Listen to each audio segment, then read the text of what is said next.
Hey, Doc, où est-ce que vous êtes? Tu peux me retrouver sur la promenade des Deux Pins cette nuit à 1h15.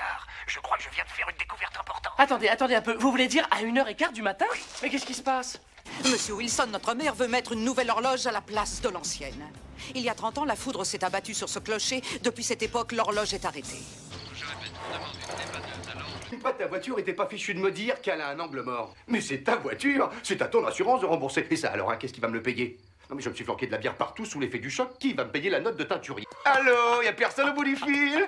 Faut réfléchir, McFly. Oui. Piff est mon chef de bureau, j'ai jamais su affronter les situations conflictuelles. Je l'ai rencontré comment, votre père? Oh, tu parles, c'était si stupide, papy l'a renversé en auto. Allô? Marty, tu ne t'étais pas endormi au moins? Ah non, Doc.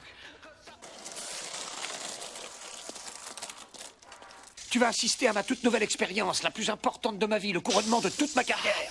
Mesdames, messieurs, je me présente, Emmett Brown. Je me trouve sur le parking de la promenade des Deux Pins. Nous sommes le 26 octobre 1985 et il est 1h18 du matin. Lorsque ce petit bolide atteindra 88 miles à l'heure, attends-toi à voir quelque chose qui décoiffe.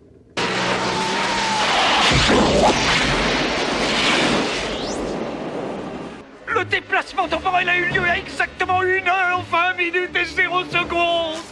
Tu vois, Einstein vient de devenir le premier être vivant à voyager dans le temps. Je l'ai envoyé dans notre futur. Et par conséquent, à 1h, 21 minutes et 0 secondes, nous allons le rejoindre, lui et la machine à voyager dans le temps. Attention!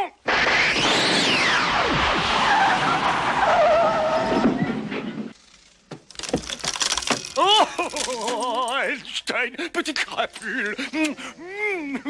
Ça consomme de l'essence ordinaire ou du super? Ni l'un ni l'autre. Il faut un carburant qui ait plus de pêche, du plutonium. Ce truc-là est électrique, mais il faut une réaction nucléaire afin de produire les 2,21 gigawatts d'électricité nécessaires. Oh mon Dieu. Oh merde!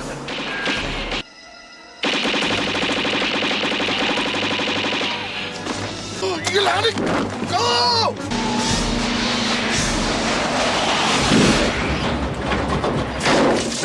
On se calme, on se ressaisit, et tu es en train de rêver. C'est fou cette histoire. Ah, il manquait plus que ça. Vide.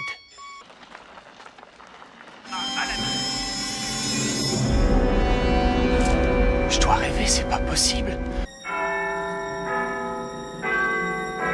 Mais c'est McFly.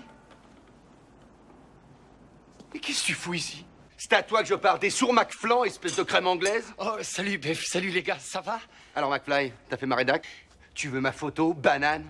Vous êtes George McFly? Oui, et vous êtes qui? Hey, papa! George! Toi sur le vélo! Papa!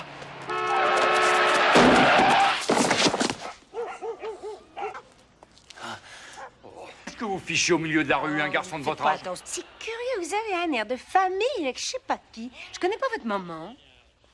Oui, il est possible que vous la connaissiez. Il faut que vous m'aidiez, vous êtes le seul qui sache faire marcher votre machine à voyager dans le temps. Ça marche à l'électricité, mais il faut une réaction nucléaire pour générer les 2,21 gigawatts d'électricité. 2,21 gigawatts? 2,21 gigawatts? Comment puis-je générer une puissance pareille, monsieur Edison? Vous êtes mon seul espoir.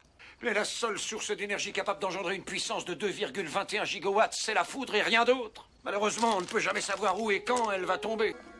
C'est écrit ici. La foudre va s'abattre sur l'horloge de l'hôtel de ville à 10h04 minutes dans la nuit de samedi prochain.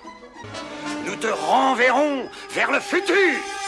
Il faut que tu ne vois personne et que tu ne parles à personne. Si tu le faisais, ça pourrait avoir de très graves répercussions sur le futur. Tu comprends ça? Enfin, il se peut que je sois tombé par hasard sur mes parents.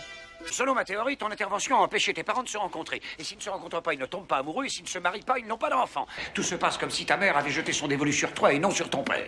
Mais oui, bien sûr, c'est la féerie dansante des sirènes. Ils doivent y aller tous les deux. C'est là qu'ils se sont embrassés pour la première fois. Très bien, dans ce cas, tu ne quittes pas ton père d'une semelle et tu fais en sorte qu'il l'invite à ce bal. Écoute, je ne me sens pas prêt à inviter Lorraine à cette soirée dansante. Alors voilà. Nous fixons un câble électrique de type industriel au sommet de l'hôtel de ville et nous le suspendons au-dessus de la rue entre ces deux réverbères. Tu démarres de l'autre bout de la rue et tu fonces pour atteindre les 88 miles à l'heure à la hauteur du câble. Si l'on en croit le tract, samedi soir à 10h 4 minutes très précises, un éclair devrait atteindre le sommet de l'hôtel de ville et électrifier le câble à l'instant précis où le crochet fera contact, projetant ainsi 2,21 gigawatts dans le convecteur temporel. Et te voilà reparti en 1985. À 9h, tu viens faire un tour dans le parking. Tu nous vois en train de lutter dans la voiture, tu t'avances vers nous, tu ouvres la portière et c'est là que tu dis... Hé, hey, connard, tire tes sales paluches de là ou je me fâche. Tu t'approches de moi, tu m'envoies un direct dans l'estomac, je vais au tapis pour le compte, et Lorraine et toi vivrez heureux, et vous aurez beaucoup d'enfants. Oh, ça vous embête si on se gare dans le parking? Il y a quelqu'un qui vient. Je vais te foutre une de ces tannées. On va regarder ce qu'on trouve dans les voitures. Hé, hey, connard, tire tes sales paluches de là ou je vais me... Je crois que tu t'es trompé de voiture, McFly. Tu vas la laisser tranquille.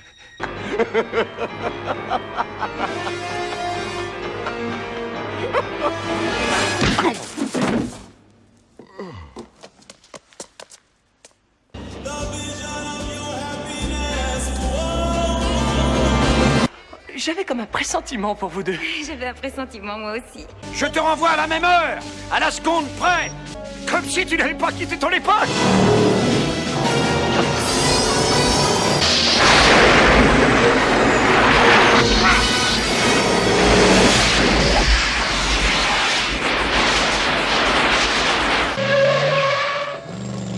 Tout est génial.